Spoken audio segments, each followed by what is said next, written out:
that nice car. Yeah, 64 69 Camaro. 69 Camaro. Yeah. Okay, so I got the year wrong. So you did pretty well.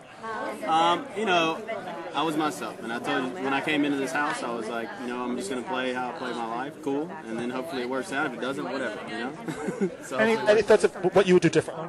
No, I have no regrets in what I did in this house at all. I think I did everything. Like I said, the way I live and the way, you know, how I am and who I am is what you saw. So, you know, I wouldn't change anything. So. Now, how much would you have to work as a mixologist to get that kind of money in the summer? About maybe right under a year or something. So that's a lot of tips. That is a lot of tip money. Let's say that. Okay, I got to ask you one thing. Now, America's going to tell you this. The womanizer thing was, most guys take it as a compliment. I know you have a relationship, but the way you went off on Sherry, it kind of, the fact that people liked you at the end was kind of a testament to the fact that you're yelling at a 75-year-old man. Now, I saw a lot of the feeds and realized he's not just this cuddly grandfather type, and he kind of egged you on it, he pushed it. But TV, they kind of cut it to make it look like you're screaming and going to kill a 75-year-old man. I'm sure TV definitely made it seem like I was going to rip his head off and down his neck. But, you know, the thing is like that's something that is personal to me, and I take very strongly when somebody uses that word. And the thing is like, I don't know. It's just when it comes down to it, it's not cool. You know what I mean? And like if he would have called me anything else, I probably would have just blew it off and just be like, well, whatever. But the fact is that he pushed the wrong button. Well, by the way, there are 12 words that we can tell you that are worse than womanizer that we did a poll. I'm sure you did. Womanizer didn't come in top 12. Yeah. I'm sure, you know, to pick out a worse word, I'm sure it's a lot easier to pick out a worse word. One starts with A, one starts with MF. Yeah, I mean, but womanizer Dad, I've worked in the club business for 6 years. I hear those all the time. It's not a big deal, you know? It's something, womanizer is just something that I take very personal, and like the way I was raised and where I grew up, is just, it's not something that you joke around with. And, well, plus your girlfriend's watching. Yeah, and my beautiful, amazing girlfriend is watching, and that's not cool. So she didn't appreciate it. This is a bad segue, but what's the first thing you want to do when you get, because the next question I ask, yeah. But without making it personal, too personal, what's the first thing you want to do when you get out of here? Oh my God, do I even have to say, guys? I mean, whatever. Where's she at? Can we leave now? Screw this money. Give me. Okay, so you did go there. Okay, let me get. So the second thing you want to do when you get out of here? Oh man, you know, spend time with my family for sure. You know, spend time with the people that I love that I haven't been able to spend time for 3 months. Is a huge amount of time that you don't do. Imagine not seeing the people that you talk to every day for 3 months. It's crazy. People can't imagine. No mail, no TV, no phone. They don't get it. No magazines. No, that you're sitting here 24/7 with crazy people, and they don't even give you enough booze. I mean, sometimes they even parcel the booze out. How do you? The last 3 nights, even on Showtime After Dark, watching you two play cards, I got to tell you, I kind of was like, woo, fast forward. Yeah. You must be going nuts. We had the Big Brother Olympics, me and Dan. We had all 5 games laid down, and we were going to compete. You know, me and Dan, I thank God that I was with Dan most of this time, you know, the whole time, because with some of these people... Imagine Jerry at the end with you. You would, yeah. You know what I mean? But the thing is, me and Dan are competitors. We always compete in chess. We play chess every day. I don't know if y'all watched it. Chess, beer pong, card toss, whatever it was. You know, you have to keep yourself busy in this place. It's not okay. I do not recommend to stay anywhere for this amount of time by yourself. Nothing. When there's 10 people, I can get, well, you can diversionally talk to this one, that one. There's 2 left. No, 2 left. Like I said, I think thankfully it was Dan, because we got to play games all day, and it was like 2 guys, 2 friends just hanging out all day. And you know, one of us going to win $500,000, the other one's going to win $50,000. That's kind of how we looked at it. We had a good time. Well, let me ask you: $50,000. You survived earthquakes, Ollie's weirdness with the crow, Jerry falling in the pool. I mean, is this going to be memories for life, or I'm going to forget this the second I get out of here? It'll definitely be memories for life, but you know, it's just a start. I've had a great life so far, and this is just a little star to add to the walls.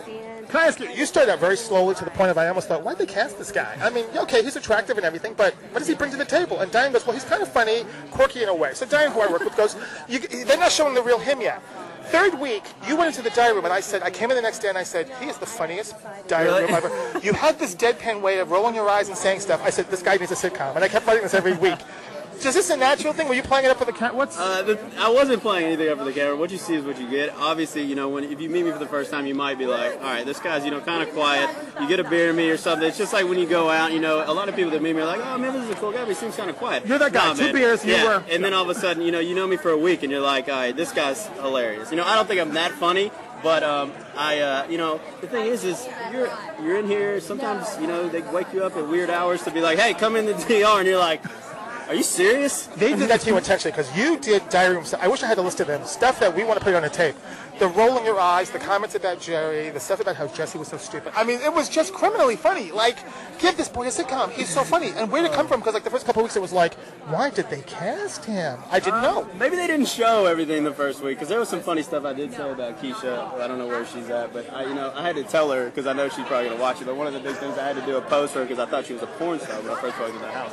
So I was like, wait a minute, I think I seen Keisha on. I think I saw Keisha. I think it was this video, something like this or something. You know what I mean? And like, I had to tell her that because I'm like, dude, if she sees that afterwards, she's gonna kill me. They did not put that on TV. See, but now, now I outed myself for no reason. Thanks Keisha. Yeah. Change the vote now. Yeah. Right. Were you surprised that it was 7-0? I gotta tell you, we thought it was 4-3 when we were kind of doing the poll thing. You can ask Dan. Like two nights ago, we were talking about it, and I was like, Dan, I think you got it, and I really did. And I felt, you even said, I'm gonna write that the name of your check. You said it. Yeah. No, and I did, and I really felt like he had it. I think after we got grilled by the jury. Yeah. I just, I have good feelings about stuff like that, and I wasn't upset. I was like, man, I'm glad you're going to win, but I really felt like he was going to win because he. But I thought he went 4-3, 5-2, but. No, well, yeah, it actually did kind of surprise me. They went 7-0, yeah. But the fact is like I played this game probably a little less. I wouldn't say emotion, but a little less with my heart. I didn't really play like, hey, you're my best friend, because I'm not here to make best friends, man. I'm just here to win. You know what I mean? But maybe it bit me in the ass in the long run. I don't know, but. Was the strategy walking in what you really ultimately ended up doing? Yes, my strategy in the house was be myself. My life's been great this far, so hopefully, it'll pay off in the end. And it was to, have a business mind frame in everything I did. The fact is, I would have loved to keep Keisha around. She was a great friend. I have, that'd be all fun and joy. We can run around the table together, and laugh all the way, not to the bank. The thing is I was, I had a one-track mind, and that was to play the game. So. Had you left her in, you probably would not be having that check right now. Exactly, and it was. And the thing is I hate that, hopefully I think she buried everything, but, she was very hurt. I mean, watch out, she's coming. Yeah, she was very hurt when I had to do that. Was that hard to? It was hard for us to watch it. Was it hard to see it? And I mean, it was you. She was doing it too.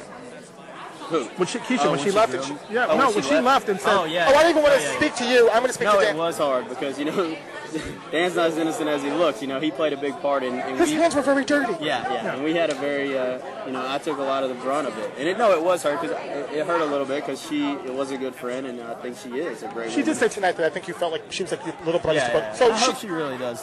When she watches the show and sees what a prick he was, though. Yeah. That's the thing. It's like probably, I'll see her. She lives not far from me, so I'm sure I'll see her, and she'll be like, I don't like Dan, or whatever she's gonna say. Last question: what's next for you? Are you going back to mixology, or are you gonna say like, hey, you know what? People have been telling me I should be in a sitcom, so I'll go for it.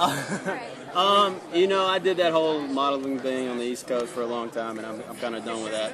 But it'll probably back to the entertainment company I work for. There's a couple bigger steps that I want to work up to. We just opened a casino, or we're remodeling Zahara. It reopens in 210. So I work for SBE. So we own a slew of nightclubs and stuff. Well, they make it sound like you're working at the neighborhood bar. That's not quite the same thing. No. I work for SB Entertainment, so I've worked at 4 different venues around Hollywood. So. Okay, well, mixologist isn't really totally accurate. It's like, you're more than a mixologist. It's kind of downplaying it there. Yeah, well, maybe it's a downplay, but the thing is, mixology is new. I mean, the thing we're creating and the things that we're doing at this point is something totally new, and it's unheard of. So, there's a lot of good stuff. But the thing is, I've worked in nightlife for 6 years. I'm going to stick with it. We'll probably go, move up a little bit more to events or, managing. By the way, got to ask the mixologist, when they opened the champagne, you were shaking the champagne? Who does that? Oh, yeah. When we won, or what? Yeah. The 2-person Because I don't get to do that at work. I always want to shake up a bottle of champagne and pop the top off. The thing is, the bottles of champagne that I sell, I can't do that. People would kill me. And yet it didn't blow up. I know, it wasn't that bad. A little bit. Okay, didn't shut up anyway. Okay. Congratulations. Thank you. Well deserved.